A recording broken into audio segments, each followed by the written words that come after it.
ladies and gentlemen, we're so excited to have you here. Gio is very, very kind. He's also paid by the hour, evidently. No, man, what an awesome presentation. Chef Brum, what an awesome presentation. This was just an inkling a few months ago that Joanna and I kind of expounded upon and kicked ideas around. And the energy, the professionalism, everything so far has been beyond any expectation. And I'm deeply grateful. Thank you all for being part of this education, making it possible. What we're going to talk about is elevating the center of the plate. And so, we're talking about techniques, because that's kind of what we're here for. We want to have something to take home with us, but it's kind of more than that. It's kind of a philosophy, right? When we talk about elevating the center of the plate, what we're talking about is having the discipline to look at a product, no matter how good it is, and recognizing the fact that it is not finished. You taste it and you're like, oh man, this is so good. You make it and you're like, oh, this is so beautiful. But I think we all have to recognize whatever that dish is, it's still not perfect. We don't know what that perfect is. But my challenge to you, and really what this is all about, is taking a look at that and asking yourself always the question of what's the next step in the evolution of this dish? It should never be finished, right? That's how we move the needle. That's how we grow professionally. That's how we push our team. I've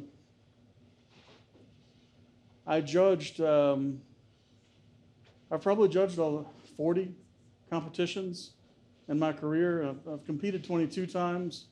I've never made anything perfect. I saw one perfect centerpiece and at Fort Lee. And this young woman spent 6 months working on it. It was a sugar centerpiece. And I'll show you all photos when we're hanging out tonight. That's the only thing ever that I would say I've seen that was perfect. And it was like, it makes your heart hurt, when you see something that perfect in nature. Hiroshi Noguchi was the judge that I was with. He is notorious at being a difficult judge. And he's also one of the best centerpiece artists in our industry, or was for many decades.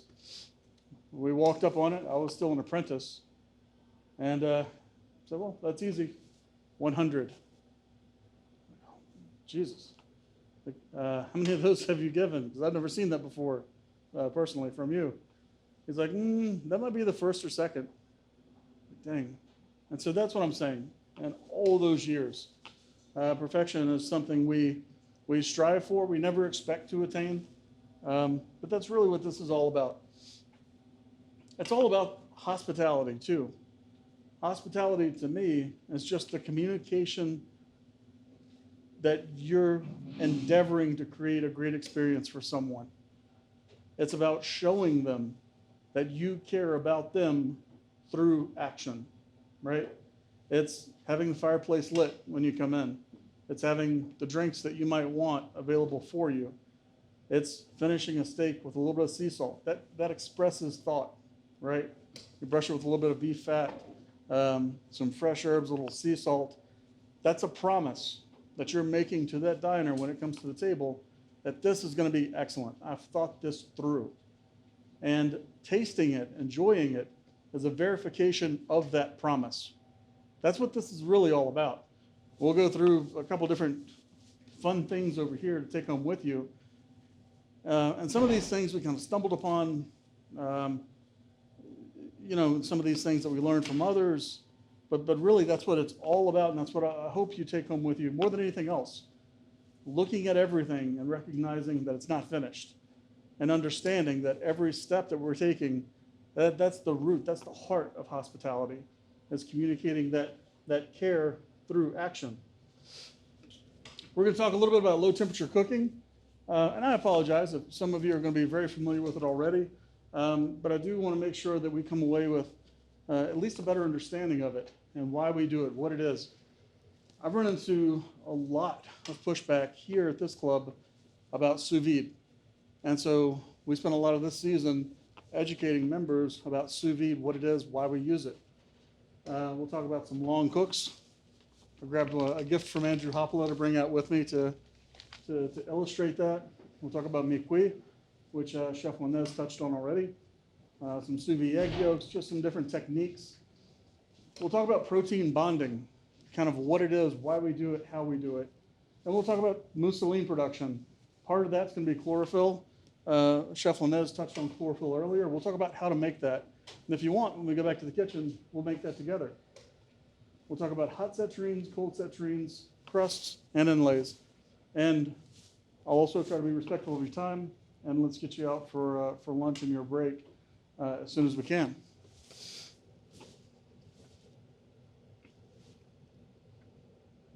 So, sous vide. I was exposed to sous vide first time in maybe 1996 at Virginia Tech when I was cooking my way kind of through school. We had someone come in from like Cuisine Tech or something like that. Like so many things that we use every day, this technology was kind of pushed forward by the military.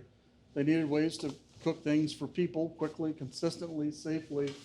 And then an early adopter was Thomas Keller. He came out with Under Pressure and just kind of put it all in writ for us. It was popularized by Rocco DiSpirito in New York City, who we couldn't get emergent circulators yet, so he was putting things in the sink with hot water running over it. Diners were waiting an hour and a half or something to cook sous vide in a sink and all that. And then PolyScience came along out of Chicago and made it easy for all of us. What we have here is a PolyScience immersion circulator. This is one of our lower tech models, and I'll have a higher tech one back in the kitchen that has a hypodermic probe. The touch screen is very much like an iPad. It's got all the programs already built into it. Super easy to use. So this is the immersion circulators that we use. I've always had really, really good luck with PolyScience, not only in the quality of the product, but the service. If this breaks, I know they're going to replace it, no questions asked. What I love about sous vide, one of the things I love about sous vide is that it's expandable. One of my members asked me 2 weeks ago when I did a rough draft of this presentation, do I need a tub of water? What's the size of the container? It's whatever you want. And so, we've cooked with very, very large containers, hundreds of steaks at a time with multiple units running.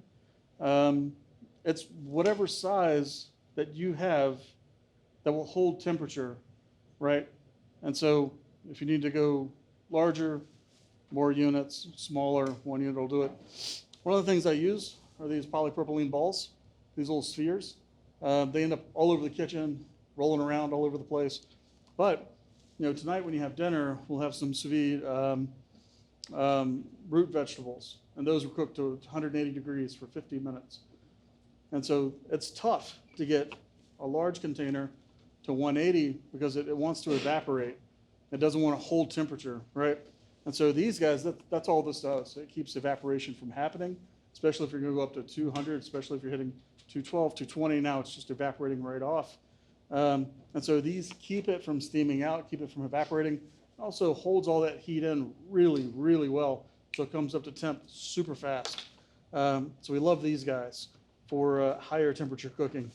The rationale, we're using that these days. Honestly, we haven't broken this out since we got the new equipment in the kitchen.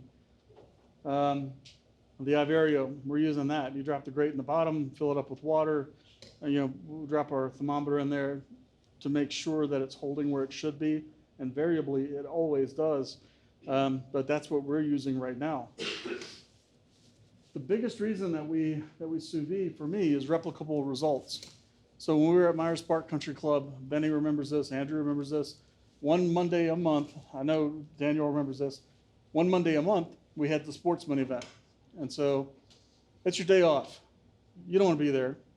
You're there all day. You've got 3-course for 165 people. They're coming in. There's going to be some athlete that's speaking to a group of men. And they always want steak. So every week or every month we're selling 165 steaks. 5 will come back. We cook it over and we cook it, more or less, whatever. They send it back, send it back, send it back. Every month, you get a few back. We switched over to sous vide at some point. When we did, all the send backs stopped. I can't tell you why. I imagine those people that wanted it more still wanted it more well done or less well done, but they just stopped. And what we see is even cooking from one side to the other, top to bottom. I remember a Wagyu steak that was sent back, I think about 3 weeks ago before into season. That broke my heart because you know it cost what that is to the operation. It's not inexpensive, but the person cut into the side of it and it was over the temperature that they desired. If they cut one more time, they'd be where they want it to be. We temp everything on its way out the door. And when I'm in the pass, I have our thermometer there and I temp everything as it's walking. So we have redundancies there. We don't get that with sous vide, right? Traditional cooking, we're cooking from the outside in.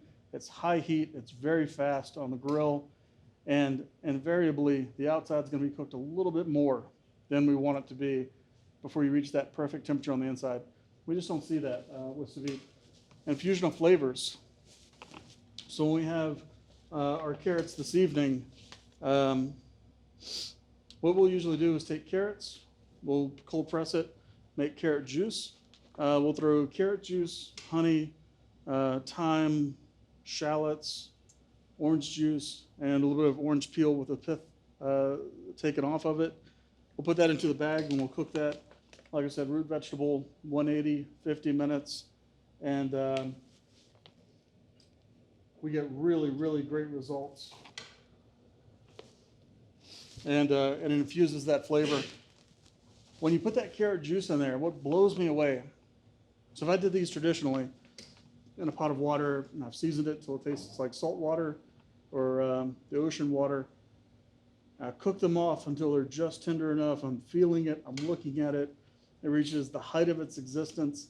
The tops are emerald green. It barely has a snap to it. I stop the cooking process, I take it out, put it into an ice bath. No matter how quick that is, what I'm left with, you know what that pot looks like, it's cloudy, right? We've lost vitamins and minerals to the water. We've made, a very thin carrot soup of some sort that's left behind. We're not getting that with this.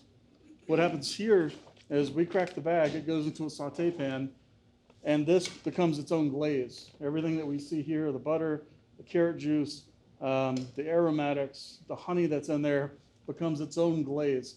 And so we're retherming this and cooking this into a glaze at the same time. It's almost impossible to overcook this now. We've locked it in. We've taken it to where we want. We've got the perfect flavor. Anybody can do this. That's the brilliant thing about it. We talk about labor and how hard it is to find great people and all that.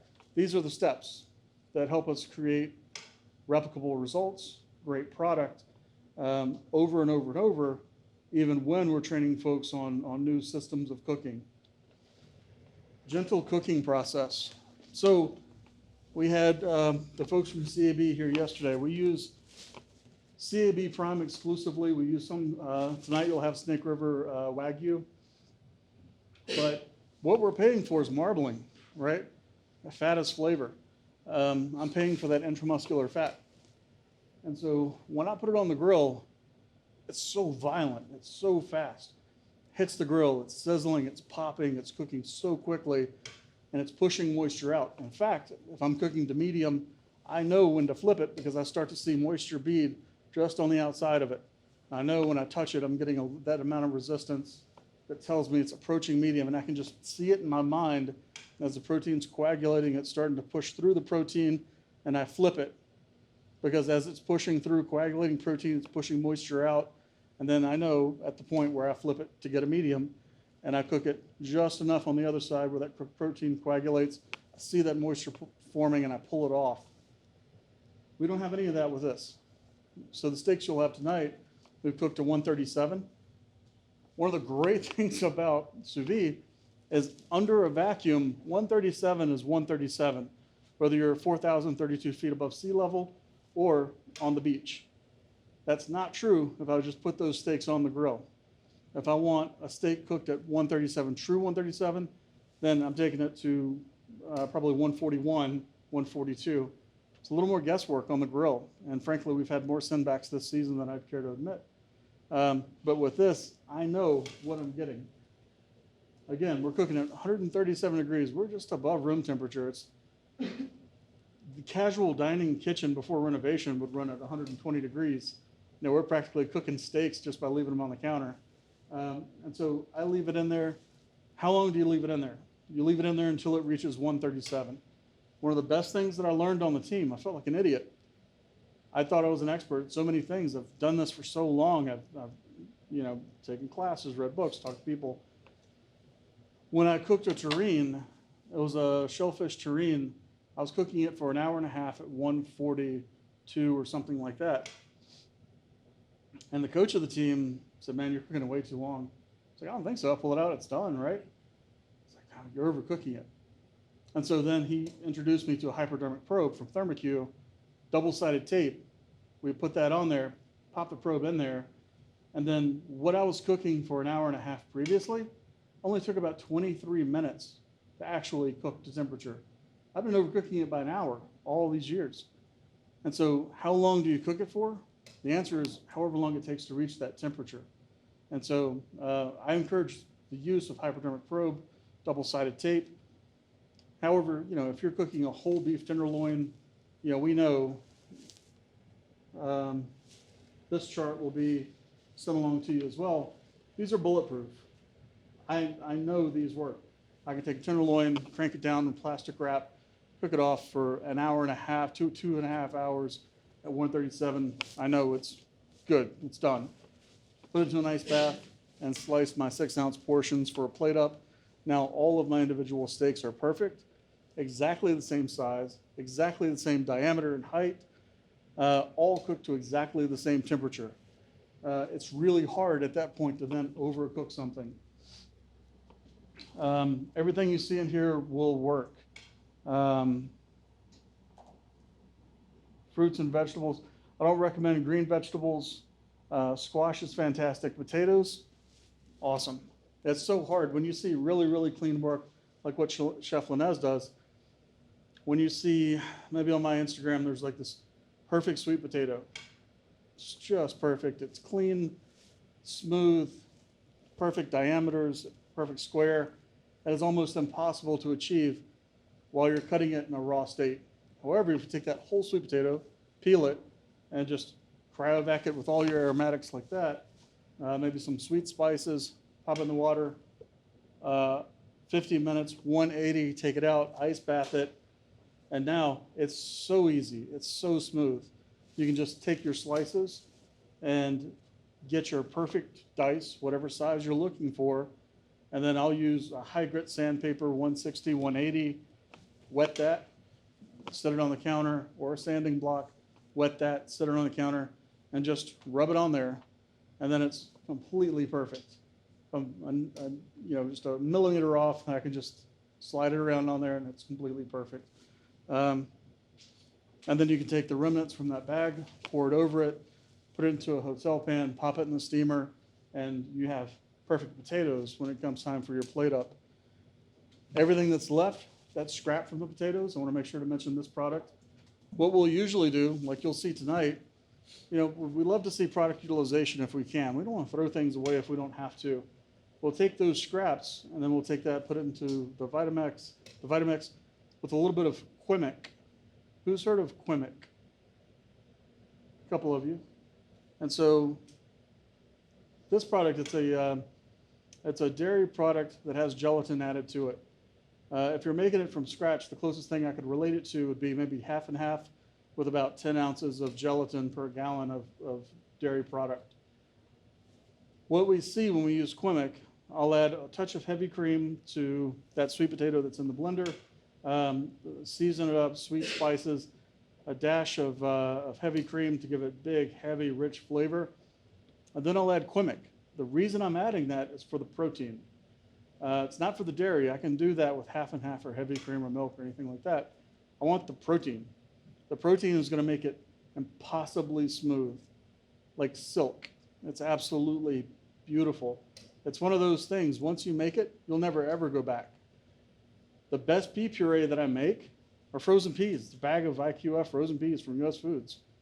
We'll take that, drop it in the blender, chicken stock, shallots, thyme, salt, pepper, blend it. It's so cold, I'm not destroying the chlorophyll. I'm not over seasoning it. The salt's not killing the chlorophyll. I add quimic. It gives me a perfect kind of pastel green color. The protein makes it silky smooth. Maybe I finish it with a couple drops of truffle oil or something like that. Now it's smooth, it's earthy, it's just everything. Right before it goes out, because I don't want to kill the chlorophyll by adding it too early, a couple drops of lemon juice just to brighten it up, balance everything out. It's not sitting so long that the pH is off and it's killing the chlorophyll and going brown. But quimic is something that you can talk to GFI, they can bring it in for you. You can also order it off of Amazon if you'd like, but play around with it. As we get into mousselines, that's something that to me has become absolutely crucial. Cryo-Blanching. Cryo-Blanching is something that I can't remember where we got this from years ago, but we like to use Chef's Garden out of Ohio whenever we can. There's times when the cost of the product is prohibitive based on the event that we're doing, but they grow the most beautiful vegetables that I've ever seen anywhere. You know, if you are having dinner tonight at Per Se or French Laundry, Alinea, you know, you're probably having Chef's Garden vegetables at some point in your meal. And so we have these little baby radishes. They'll be on your scallop dish this evening. It's beautiful, and I want you to have the entirety of it. I want you to see it because it's so pretty. But also, this is kind of hard to digest. I don't want you to go back to your room tonight and be like, oh man, I don't know what it was I had, but that really, you know, hit me the wrong way. And so what we do is I'll take the whole thing and just put it in ice water. And so water boils at around 212 degrees or whatever at sea level. But now if you reduce the atmospheric pressure, take 60 pounds of pressure out, at room temperature, if it's 72 degrees in the kitchen, if we were in the vacuum of space, water would boil, you know, at 72 degrees. So we're pulling that vacuum out. And I've got this in ice water now because I want to protect it. I want it to be nice and fresh. I want to add some moisture to it if I can, wake it up, make it vibrant. And so then I cryo-blanch it. It's an open container, third pan, ice water, drop these guys into it, run it on vacuum once, take a look at it. This look, it goes from being, you know, this flat green to almost like a stained glass appearance. Becomes a little bit easier to eat, to digest. And so if I need to, I'll run it again. I'll run it again. However many times I need to run it, I'll run it. Chef Hopla, earlier today, he brought up something I never would have thought of. It's brilliant. Take your microgreens, put them in a pan, fill it up with water, put a paper towel on top, put ice on top of it. You're not wrapping it up. And now cryovac it. And they're absorbing all that moisture. And they take on a different color, a different texture. They're packed with moisture now. And you probably get a longer shelf life out of it. It's brilliant. Think about how much microgreens cost. Think about how many microgreens I throw away, you know? That is brilliant. After like 5 days or so, they start to smell like wet dog, you know, and you're trying to rinse them and pat them dry, and you're like, I can get one more night out of these, I think, maybe. And, you know, so we're going to start doing that. So this guy's not cooked. I've taken care of this guy. Perfect. I like it. And so now I can just get a boiling pot of salted water. I can just kind of drop these in there. You can use tongs and just, you know, get 20 at a time and just dip them in there, hold them in there for as long as you would like, then dip them in the ice bath, stop them, and then put them onto a wipe all, wrap it up, put it away. And so now it's ready. And so all of these delicate things, if we're talking about elevating the center of the plate, this was a crudité display that we made maybe for Chef to Chef a couple of years ago. But those are baby carrots, and we've cryo-blanched the tops there. We've blanched traditionally the bottoms there. Those we just touched with a little bit of sandpaper to clean them off, rinse them really, really well. We made a soil. We'll fry rye bread, deep fry it, and then blend it with onion powder, garlic powder, rosemary, thyme, salt, black pepper. So we get the seasoning that we want, and then it is so stupid good. The carrots are okay, they're fine. You know, you'll like dip them in a vinaigrette or dip them in a flavored oil, season them up and everything. And they're pretty good, but really the star of this is the crumble. because it's, it's gluten, it's filling, it's tasty. You've got saturated fat from deep frying it. The seasoning's great. It's like the best thing in the world. The depth of flavor from the caraway, it's just awesome. And so that's a fun little presentation if you're ever looking for something different. Low temperature, long cooks. So if you like short ribs, like I love short ribs, to me that's like one of the most unctuous, desirable, delicious thing. That's last meal type stuff, short ribs with the intramuscular fat is so good. What if we could get all of that and it's medium rare, and you can. And so what we'll usually do is we'll kind of go through the steps of the process. I'm not going to flour the short rib, but I'll go ahead and season it aggressively, sear it really aggressively, go all the way to the point where I'm going to make my pinçage and deglaze and all of that and bring it down. Now I'm going to let that cool down a little bit, and then I'll just put it in the bag. And now whatever temperature I want to bring that to, it's probably 137. I really like that temperature. I seem to not get a lot of sendbacks on that. I want to take it to 137. Now I'm not going an hour and a half, I'm going probably 3 days, right? That's a time temperature curve. They say chicken has to go to 165. That's true. It has to go to 165 for a second. They can also go to 145 for 3.5 hours and pasteurize the product. The same process that milk goes through when we have pasteurized milk. That's how we can have something that has no bacteria that's not curdled. And so we can achieve those same results. We can break down elastin with that length of cooking time at that same temperature. And then it comes out, we'll crack it, empty the bag of all of the juice, and we'll reduce that way down until it's just as unctuous as what we're used to coming out of a long braise. And we'll take that and we'll glaze the short rib. And then it's just kind of, it just messes with your mind. You hit it with your fork and it falls apart like a pot roast. It's still super tender, but it has this depth of flavor that comes from a long braise. And so, point being, there's some different ways to look at this stuff. Whether you're making short ribs, whether you're making like Chef Hoppola. Chef, what is this? Brisket bacon. Brisket bacon. You goddamn evil genius.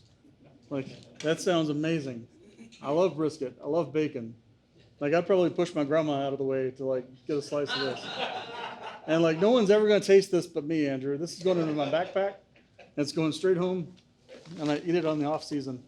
And but that's what's achievable. I know Andrew used the rationale for this actually. Cold smoked it, brined it, cold smoked it. Rubbed it, cold smoked it, and then actually ran it through soft food. Nice, that's awesome. Can't wait to try it. I mean, and so that's what we're talking about, is looking at these things that are traditional, that we kind of take for granted, we see every day, and kind of arriving at a different result and rethinking it a little bit. Sous vide egg yolks. And so, this is one of my favorite things to play around with. Think about all the things you use egg yolks for. Maybe it's a steak and egg for a breakfast dish. It could be a smoked salmon dish, crab locks. But we take this guy. This one, it's on the chart that'll come to you, but this one went 157 degrees for 30 minutes. Good God, whose are these? Yeah, I'll use my teeth. Oh, come on, bro. You can do it. That's awful. So I think it cut.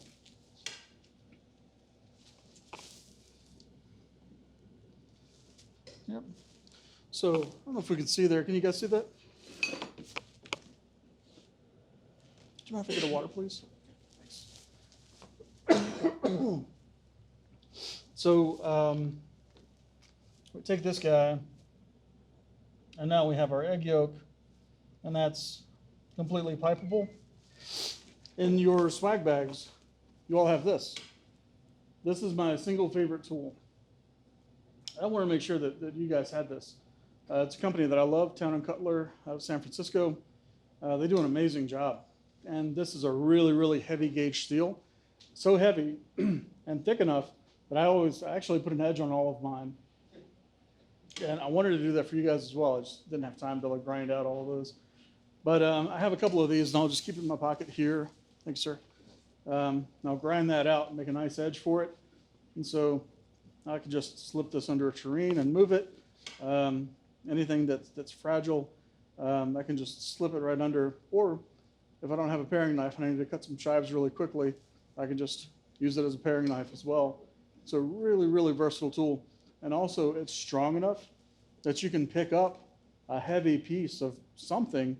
You know, so usually I work with two of these. I have an offset tapered and an offset straight, and then I'm holding that, and I can just transfer it to the plate. This guy won't move. I mean, it's really, really dense, really heavy. So I encourage you, check out the company if you end up liking this product as much as I like it. These are hard to get.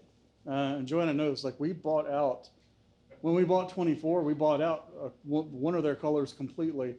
And typically you watch Instagram and wait for it to pop back up. And it seems to take some time for them to come up with another 36 or 48 to sell. And so I hope you like it. I hope you enjoy it. And they come out with different colors all the time. And so, and they're always, always beautiful. But you can take this guy and just kind of push it around the plate. You can do some really fun stuff with it. Steak and eggs, there was an hors d'oeuvre that I was working on for the 2020 team. And I just cracked the eggs, separated them out, had the whites, whipped those a little bit, just beat them, put them into a half hotel pan, steamed it off lightly, and just punched out a tiny, tiny, impossibly small egg, and pulled that out, and then punched out even smaller, a tiny little piece, the center, and then just filled that with the yolk. And I bent that outside a little bit, so it gave me kind of an oblong shape, and it looked just like an egg, just like an egg. And so you can do some really fun stuff with this. Think about adding that to an hors d'oeuvre. If you have a small party or if you have a chef's table or whatever, you add this to it, and it's unexpected, right? You can season that white, salt, white pepper, whatever you want to do. You can now season that, and it's unexpected. You're not seeing that on the outside of it. And then you get into the yolk. And you can put whatever you want in there, flavor it, get creative with it, have shallots, have garlic, and all this. And you can then pull that out and use the spreadable yolk. But you're infusing all of this flavor. And again, it's just about kind of thinking about things and looking at it a little differently and saying, what's the next step for this? You can take that, take a big smear of that, maybe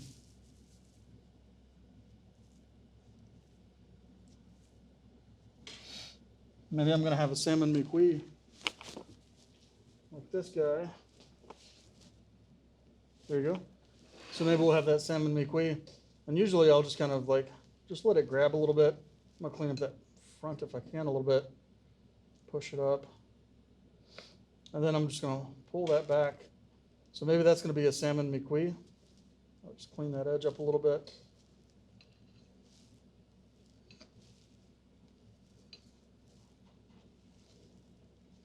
Maybe now I just have some diced egg whites.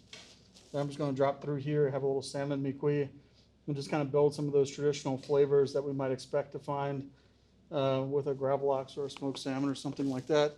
But you can just have a lot of fun with it. It's a really cool texture. You can go heavier on the temperature. You can go lighter on the temperature, depending on what the texture is that you're looking for. Salmon mi-cuit, I know Chef Linez touched on that a little bit earlier. For this, I think Brian Campbell at Johnson Wales kind of turned me onto this years ago, but we'll place it in a bag with olive oil, aromatics. We'll brine it for about 30 minutes, rinse it, 104 for 20 minutes, finish it with sea salt, fresh herbs, and lemon. The image that we see there was a dish that we prepared a couple years ago. That's what you'll wind up with, something very much like that. It's firm. It's very much like, again, a gravel ox or a smoked salmon. Our members might not go for that. I knew the members at Myers Park wouldn't necessarily go for that. So I'll take that product, go ahead and have it prepared like that, and then I'll sear it off. And so they have kind of a familiar texture on the outside. It doesn't look raw. it's cooked with intention. And so top it with a little bit of creme fraiche, caviar, pickled shallots, sorrel, and it's great. Eats really, really well. If you have a high quality salmon, and you have an audience that enjoys salmon, you can't do much better than that. Protein bonding. What time are we breaking for lunch? Where are we breaking for lunch? 1 o'clock? 12:30. All right. So we'll go for about 15 more minutes. Does that sound right? Okay. So we have transglutaminase. We use Activa RM. That's the one that I kind of go for. Activa, some of you may be familiar with it already, some of you not. But we use it for a multitude of different things. So tonight we've got Wagyu flat iron steak. And I'm sure a lot of you already know what a flat iron looks like, right? It's like a big plank. It's flat. Doesn't look fantastic. It eats so well. It's so beefy, so much flavor. And Wagyu, I mean, it's so insanely tender. But now what we can do is I can take two pieces, put them together, bond that. I can cut a plank out of that. That looks like a portion. That looks intentional. That looks like it has some thought to it. It looks refined. So I can take those two pieces, put them together, bond them, sous vide it, shock it, box it off a little bit, have some little nibs for everybody to enjoy, and talk about how delicious it is in the kitchen, get everybody excited about it. And then when it comes time for pickup, we can sear that guy off, get a really nice crust on the outside of it, and then cut our portions out of it when it's time to put it onto the plate. Now, if you're going to put two things together,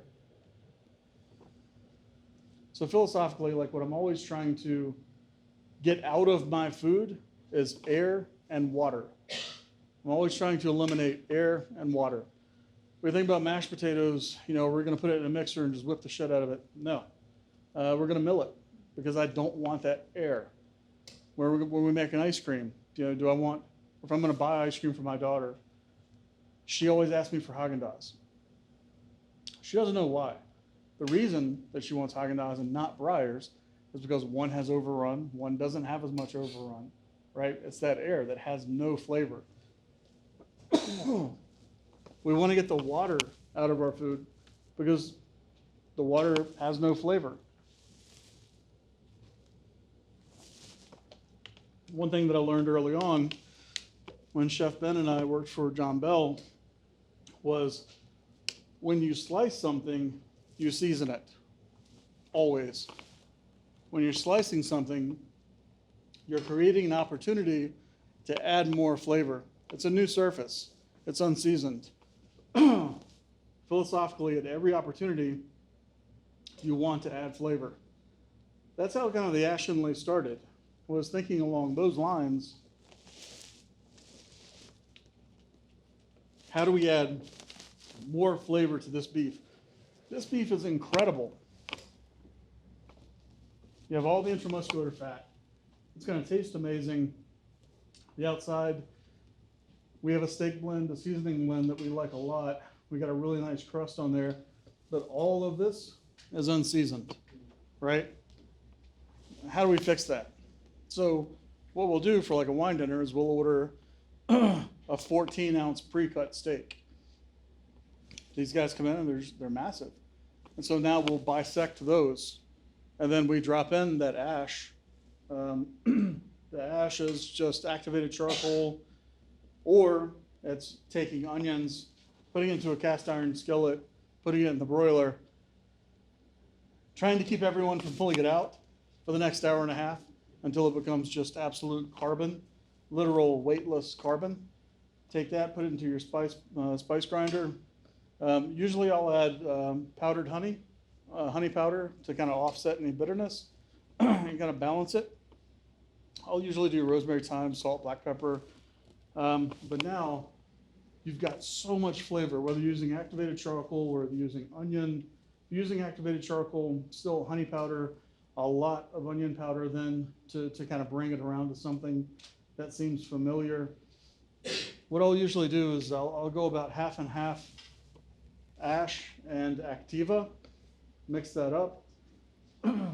I've gotten to a point now, I've changed my technique in the past couple months. I'll also add a little bit of powdered gelatin to it, and then I'll brush it with a little bit of egg white. I'll brush that surface with egg white. I apply that powder to it, and I'm just really getting it on there as liberally as I can on both open faces. I sandwich it together. Then I'll cryovac it. That's compressing it, just as it would if I put a number 10 can on top of it overnight, as like we used to do. That's compressing it. I want to let this sit for about 6 hours.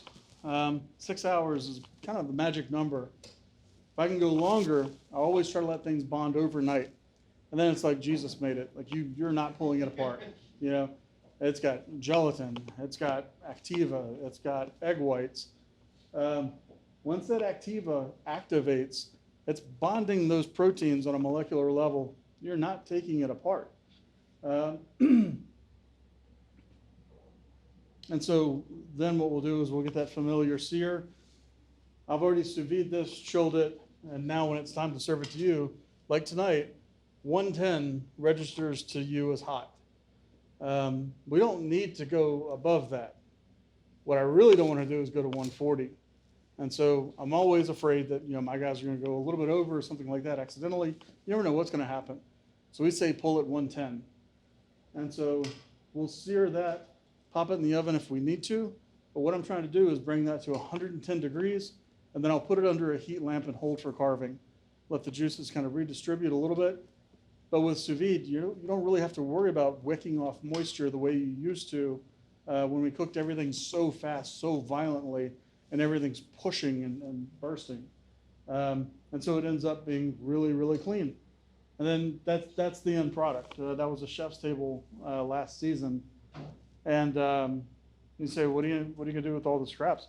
We charge like $300 for that dinner. I'm not really worried about the scraps. We eat them. My dog was like super happy that night. But literally do this with anything. Do it with hanger steak. Do it with a ribeye. Do it with beef tenderloin. Do it with anything. It doesn't have to be a prime strip. Mousseline production. So we don't have to put ash in the middle. We can put anything in the middle. What you'll have tonight, Chef Linez helped us out yesterday and made a mushroom mousseline. And so you'll have the Snake River Farms Wagyu flat iron tonight, and we put those together aesthetically so it looks great. It's a nice portion. We want to take that opportunity to introduce flavor to the middle. Let's introduce moisture as well and fat, right? Fat is flavor. And so we made a mushroom mousseline, and then we dropped that right into the center of it, bonded all of that together, pressed it, let it sit overnight, and then we cooked it, chilled it, portioned it. You'll have 3 recipes for different mousselines. All of these work. Salmon mousseline, chicken and shrimp, all of those will be in your packets. And so, you know, the salmon, you can make this salmon mousseline, and then if you want to kind of ramp it up a little bit, you could dice smoked salmon and fold it into it. You can make the shrimp mousseline and fold in diced knuckle and claw, lobster knuckle and claw meat into it.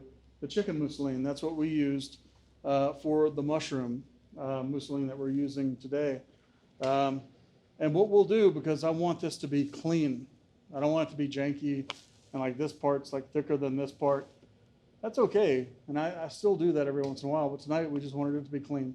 So what we do is we roll it out on a mat, just like Chef Linez showed us with the bars, so it's nice and even. We steam that for just 2 minutes, because it's only 1/4 of an inch thick. Take it from there, pop it into the blast chiller, you can put it into a freezer. You stop that cooking process. So now I have this protein mat that has great flavor. It has, you know, Madeira and shallots and garlic and mushrooms. And so now you can cut that to anything you want it to be. You can take your steak, brush it with your egg white, and add, you know, Activa and gelatin to the steak or to the mousseline, drop it on there, and then take the paring knife and just cut that shape out. Flip it over, do the same thing, egg white, Activa, gelatin, put the other one on top, cryovac it, and now it's bonded, especially if you do it the day before. The next step for that, and we're going to skip ahead a little bit and just talk about chlorophyll. Chlorophyll production, we can do that in the kitchen. If you've never made chlorophyll, I would love to make it with you because I think it's essential. We talk about elevating center of the plate. When we get to spring, we want to make something not green. We want to make it like vibrant green, coming off the plate green. This is what you need. Rich Rosendale taught me how to make this when he was on the 04 team, practicing at Chevy Chase Club. I was a kid, and Rich was a kid too, but he made this chlorophyll. I'd never seen it before. I was like, man, Chef, how'd you do that? He's like, all right, don't tell anybody. I'm like, all right, I'm not gonna tell anybody, Chef. And I watched him make it, and it was awesome. It like changed my life. And then now everybody makes chlorophyll. And so you can take this, freeze dry it, make a powder out of it, use a stencil like Chef Linez did. A million things you can do with it. Leave it on your station. If you cover it with oil, it'll last, pH neutral oil, it's like a salad oil. It'll last for a week or more. But if you're making a vegetable risotto in the spring, take a teaspoon of this and just drop it in there at the very, very end when you add your mascarpone or Parmesan or whatever. And now it's vibrant green, it just pops. Always add it at the end. Chlorophyll hates heat, it hates water, it hates heat, it hates salt, it hates acidity, right? So you want to keep those three things always away from it. Heat, acidity, and salt. So as long as you don't let that come in contact with this, it's awesome. I had chimichurri on Instagram like a couple years ago or something. Like, I love chimichurri so much. It's like one of my favorite things to eat, especially on a steak, because steaks are so unctuous, so beefy. I want that acidity to cut through it. What I hate about chimichurri is it's almost entirely acid, and it turns brown. You put all those aromatics into it, and it dulls it out immediately. The answer is just to have chlorophyll handy. And so we put this on a banquet. We serve beef with chimichurri to 150 at the beginning of this season. We just dumped in a ton of chlorophyll at the very end, mixed it up, and now they got a bright, vibrant green chimichurri that they've never seen anywhere before. People just don't do that out in the world. And so you get the best of all worlds, That's what it's about. That's if we're pushing ourselves and we're trying to make great experiences, it's those little things that we pay attention to and that we try to perfect. When it comes to mousseline production, or using our terrines, using our mousseline to make a terrine, dropping it in there. Is that going to play? Doesn't look like it's going to play. So philosophically, what we want to do, and we can do this in the back if you would like. Sorry, this was a really great video. Dropping a mousseline into two proteins and bringing them together. We pull our plastic wrap out, we put our proteins on there, we drop our mousseline in, we wrap it. We're careful not to let that tuck in to a seam. It's going right under it. And then we wrap it. When you think you're finished wrapping it, wrap it for another 10 seconds.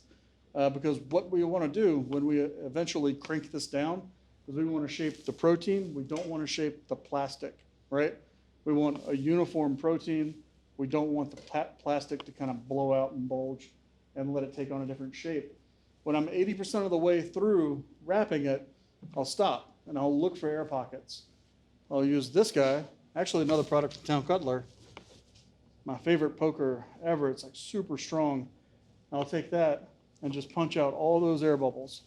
Anything I can see, I'll punch it out. And then I'll punch like another 25, 30, 40 times, all the way to the center, going all the way through, because there's air pockets I can't see. So then I'm going to finish cranking it down, crank it, put a lot of torque on it. I'll always have 2 zip ties handy. And so this is kind of a life changer if you make terrines a lot. Take 2 zip ties, go ahead and pull them almost closed. Now I've torqued it down.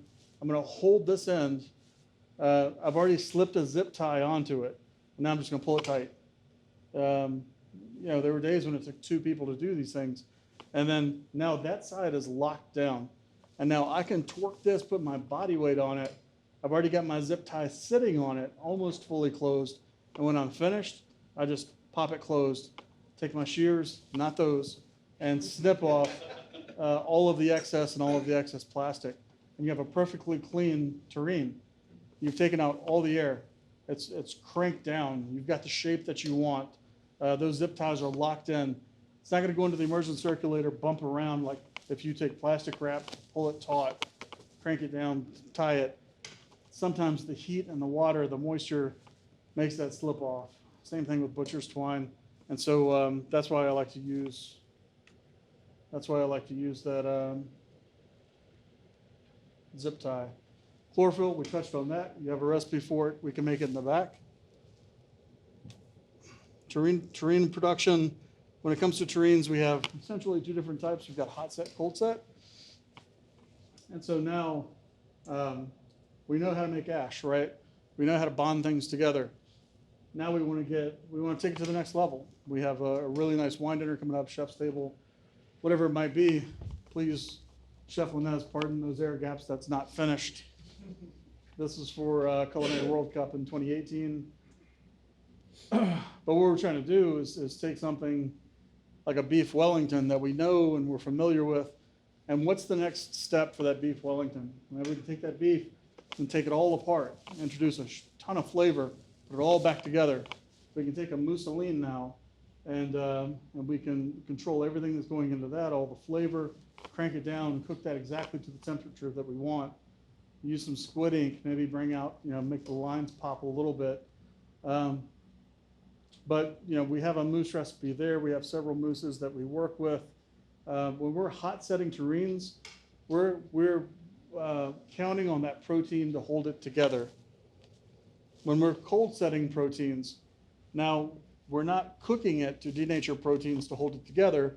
We're using gelatin more often than not.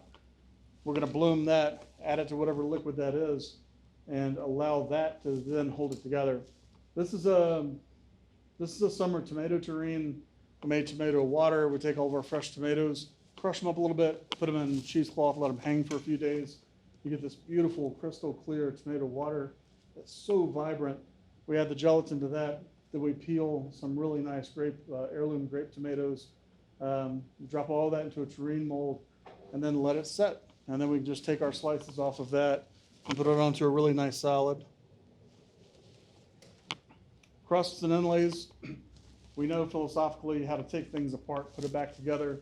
We know how to make a mousseline now. We know how to apply that mousseline.